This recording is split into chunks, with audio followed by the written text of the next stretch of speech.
সে ছেলে ঘুমাচ্ছে। দেখো দস্যি ছেলে আমাদের দস্যি ছেলে সারাদিন অক্লান্ত পরিশ্রমের পর সারাদিন বাথরুমে ঢুকে জল ঘাটা, বাথরুমে গিয়ে শুয়ে থাকা, ওর বিছানায়ও শোবে না, ওদের মানে একটু গরমই লাগে, ওই জন্য নিচেই শুতে ওরা পছন্দ করে। জল ঘাটা, বাথরুমে গিয়ে মুখ বালতির মধ্যে দেওয়া, টয়লেটের নাম করে যায়, যেহেতু বেঁধে রাখি যেতে পারে না, কিছু স্বপ্ন দেখছে, ওই জন্য দেখো শুয়ে আছে। ঘুমাচ্ছেন বাবু, কাছে যাওয়াটা ঠিক হবে না, ওর মনের মতন করে ঘুমাচ্ছে এখন। ওই দেখো স্বপ্ন দেখছে ঘুমে ঘুমাচ্ছে।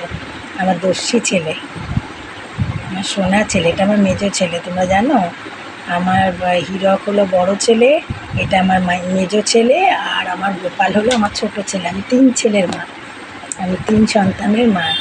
এটা হলো আমার সোনা বাবা, এটা আমার চটকে সোনা বাবা। এটা ও যখন শরীর খারাপ হয় না, কিছু বলতে পারে না, তো ওটাই আমার সবচেয়ে কষ্টের হয়। ভগবানকে বলি, ভগবান ওকে দিও না সেই শরীর খারাপটা, আমাকে দিয়ে দিও।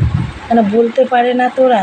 কিছুদিন ওই ঘরে এসি চলছিল, তো এসিতে শুয়ে খুব ঠান্ডা লেগেছিলো, বলতে পারছিল না, মানে ওই ঘরে ঢুকতেও হবে, ওর বাবা যেখানে থাকবে ওকে সেখানেই শুতে হবে। বাবাকে খুব ভালোবাসে, মানে আমার হাজব্যান্ডকে খুবই ভালোবাসে। বাবা যদি এই ঘরে থাকে তো এই ঘরে থাকবে। এবার ওই ঘরে শুয়েছে কিছুদিন, কিন্তু শরীরটা খারাপ হয়েছে। তারপরে ডাক্তার দেখাতে ঠিক হলো, কিন্তু তারপর বুঝলাম যে ওর ঠান্ডাটা লেগেছে। ডাক্তার বললো ঠান্ডা লেগে গেছে, তাই আর কি খুব কষ্ট হয়। ওদের শরীর খারাপ হলে বলতে পারে না, তো খুব কষ্ট হয়। Tata, good night.